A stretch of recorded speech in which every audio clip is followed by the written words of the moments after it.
Olá, minha amiga, meu amigo, hora do nosso encontro. Nesta quarta-feira, 22 de outubro, em 1912, no 22 de outubro, começava uma guerra no Brasil. A Guerra do Contestado, porque pegava um território que havia contestação entre Paraná e Santa Catarina, né?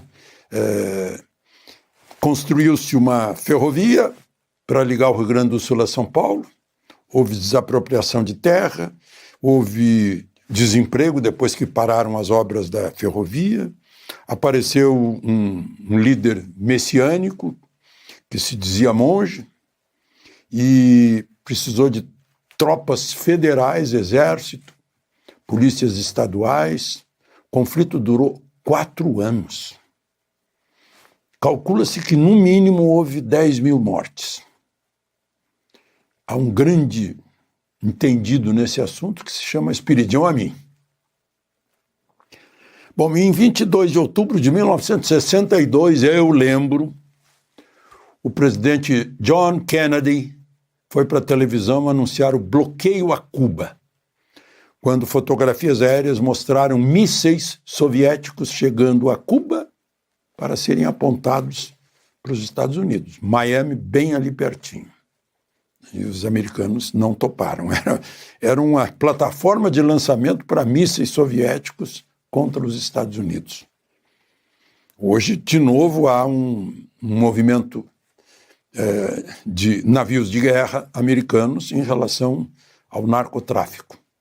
Pegando hoje mais um barco, foi anulado completamente. Não sei se era colombiano ou venezuelano. E em 1969, em 22 de outubro, acabou o recesso que o AI-5 colocou no Congresso, desde dezembro do ano anterior. Por causa de seria uma bobagem, de um discurso do Márcio Moreira Alves, deputado, pedindo que os pais não deixassem suas filhas dançar com cadetes do Exército, etc. O Exército quis processar o deputado e o Congresso naquela época tinha brios. Não era como hoje que se encolhe quando o Supremo legisla, que tem medo de dar curso a requerimento lá no Senado de impeachment de ministro do Supremo. Era outro Congresso. O Congresso recusou-se a processar, a permitir que o governo processasse o Márcio Moreira Alves. Aí foi o pretexto para o AI-5, que foi em dezembro de 68. O Congresso ficou fechado, então, até 22 de outubro, quase 10 meses. Bom, lembre-se de se inscrever e, ao final, de deixar o gostei ou não gostei. Vamos aos assuntos de hoje.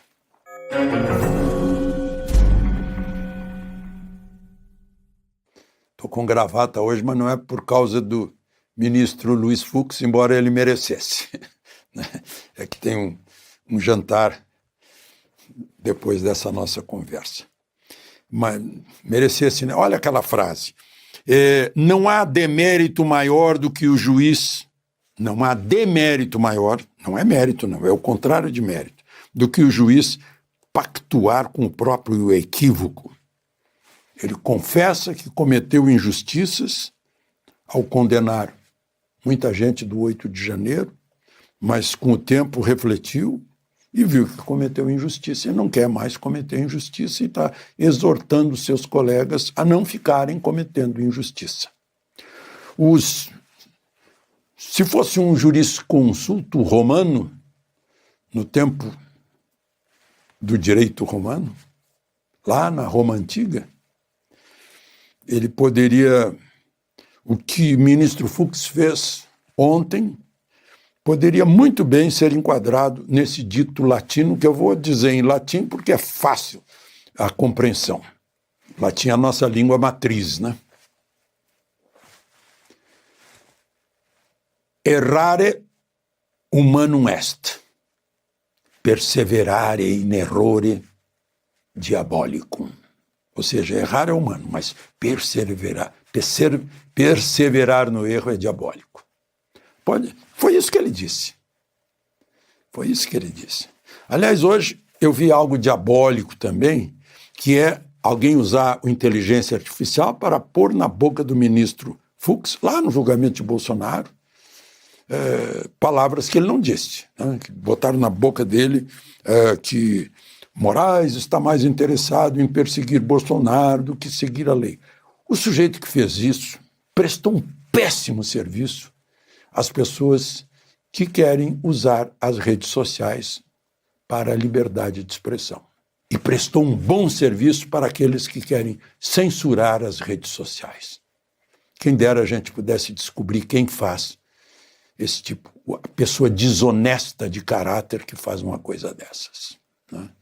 Eu imagino o sentimento que deve estar o ministro Fux. Bom, mas ontem eu falei que ele terminou esse voto encantador e pediu para sair da primeira turma. Lá na primeira turma, ele é o único de passo certo, né? E aí dá 4-1, como deu no julgamento de Bolsonaro. Aliás, só para vocês saberem, saiu hoje a publicação do acórdão daquele julgamento em que Bolsonaro foi condenado a 27 anos e outros 7 foram condenados também. Quando sai o acórdão e é publicado no Diário da Justiça, né, aí começa a contar o prazo, vai começar a contar amanhã o prazo da defesa para recurso. Não. Ninguém foi preso ainda dos 8, porque ainda não esgotou o prazo para recurso, que seria o trânsito em julgado, enfim, para aí decidir na execução da pena, né, como a pena será cumprida. Mas agora, a partir de amanhã, começa o prazo para defesa. Mas voltemos a Fux. Fachin é que tem que decidir, é o presidente do Supremo. Ele pediu para mudar de turma. Ele pode pedir, ele tem todo o direito, havendo vaga na turma. Está com vaga na turma. Lula viajou para a Ásia, está na Malásia, está na Indonésia hoje, depois vai para a Malásia, né? Mas está vago, então ele pode. E aí vai para a segunda turma. É uma decisão estratégica. Porque na segunda turma estão Cássio Nunes Marques e André Mendonça. Sai Barroso e entra Fux. E aí a segunda turma de 5 passa a dar 3-2. Passa a ter possibilidade potencial para derrotar Gilmar Mendes e o próprio presidente Fachin, que são os outros 2 da segunda turma. Além de tudo, ele pode tentar pautar recurso contra a decisão do TSE que tornou inelegível Bolsonaro por 8 anos, eu acho, né? E aí eu acho que vão ficar se olhando assim, puxa, por que a gente inventou de fazer 2 turmas, separar os 11 do Supremo? Aliás, eu falei em Fachin, não, Carmen Lúcia, que é Carmen Lúcia. Carmen Lúcia. Fachin é o presidente. Então, fica Gilmar e Carmen Lúcia de um lado e, de outro lado, Fux, Nunes Marques e André Mendonça. Essa é uma jogada estratégica. Bom, segundo a Advocacia Geral da União, que moveu a ação contra Carla Zambelli, o Ministério Público da Itália se pronunciou favorável à extradição dela, ou seja, a remessa dela para o Brasil, embora sendo cidadã também italiana. É o dever do Ministério Público. O Ministério Público é o acusador. Não há nada de extraordinário, a menos que fosse um Ministério Público que visse, não, isso é impossível, isso é contra a lei, quem vai dizer que é contra a lei é a defesa, contra as leis italianas. por causa de razões políticas. E um juiz vai decidir, uma corte vai decidir. Dia 8 de novembro, em Roma, vai haver uma manifestação a favor de Carla Zambelli, na Piazza dei Santi Apostoli, a Praça dos Santos Apóstolos, que é uma praça bem grande, fica na frente de uma igreja dos Santos Apóstolos. Fica relativamente perto de um e de outro. Fica mais ou menos entre o Senado, fica perto do Senado e perto da Embaixada Brasileira, da Piazza Navona.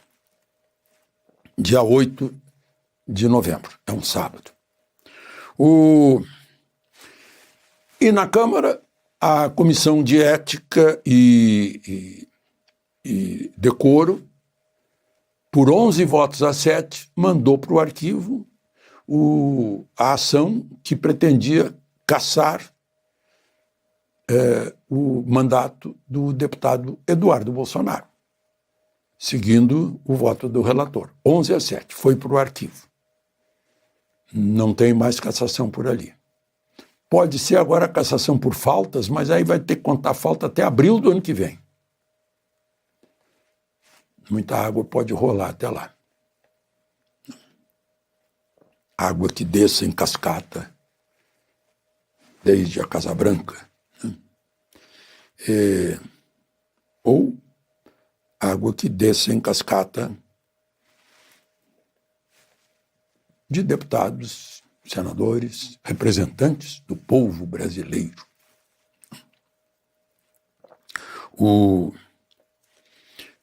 A defesa de Eduardo Bolsonaro está contestando uma intimação de Eduardo Bolsonaro no processo do 8 de janeiro, do Supremo, naquele inquérito lá do Supremo, foi intimado por edital. A defesa está dizendo, como edital? Todo mundo sabe que ele está nos Estados Unidos. Tem que ser uma carta rogatória. Não? Essas coisas que a gente vê, essas jabuticabas que a gente está vendo no Brasil de hoje. De Brasília, Alexandre Garcia.